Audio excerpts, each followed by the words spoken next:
Hey, it's Nathan Selove with another edition of Autism Actually Speaking. Normally I like to make my videos entertaining or funny or silly because I like entertaining people. I like making people laugh and I like making people smile. And if that's the type of video that you're looking for this week, then this might not be the right video for you. Because today I'm going to be talking about an issue that has been kept in the dark for way too long. One that it's time to address. Police brutality against autistics. I try to avoid being too political on this channel, unless it pertains to disability. And I've been really hesitant to make this video for a while because I understand that this is likely going to generate controversy. But events that have happened to people that I care about have made me realize that I can't be silent about this any longer. I have to say something. Now before I start, let me get one thing clear. There are some truly amazing police officers who have done heroic deeds. I have known and befriended many over the years. I understand that sometimes things get complicated when trying to enforce the law. And I truly mourn any police officer that has paid the ultimate sacrifice to keep their community safe. But when the very people that we rely on to protect us are the very people that we have to fear, we have a problem. These stories need to be heard.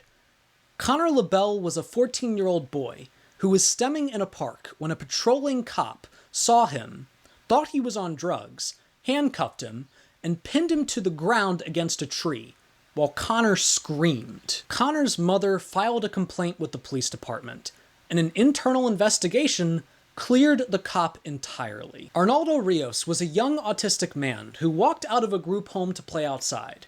Someone called the police to report someone armed and suicidal. A police officer showed up and saw something in Arnaldo's hands.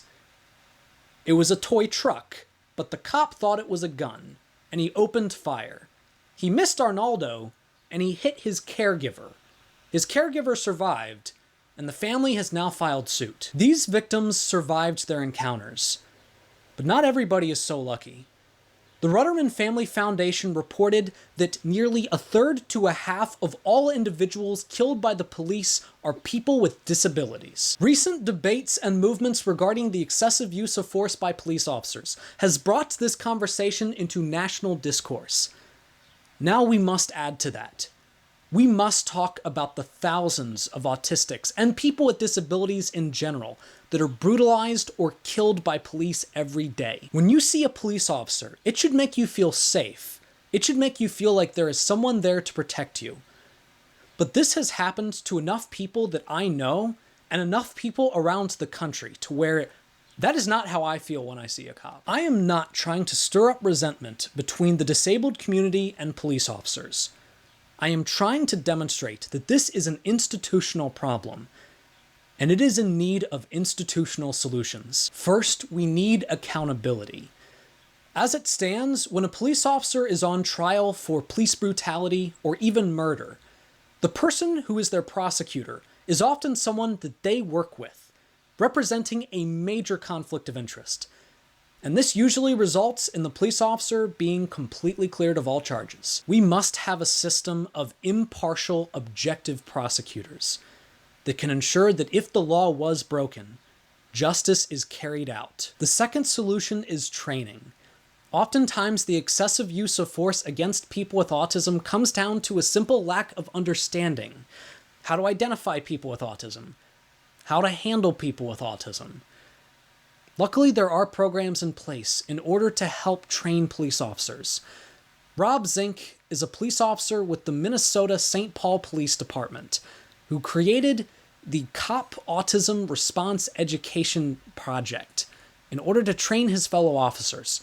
This was successfully implemented in his own police department, and programs like this need to be a national standard. This has hurt people that I care about. The institutions that we trust to protect us should never be the source of our fear. Reform is possible if we stand up and say that this cannot continue. Well, that's today's video. Thank you all for watching. If you liked this video, give it a like, a share, and If you haven't already, subscribe to my channel. Check out some of my other stuff. And if you have any questions or topics you'd like addressed, please leave them in the comments below, or message me on my Facebook, also linked below. I don't have a You Might Be Autistic If this week. I'm sorry.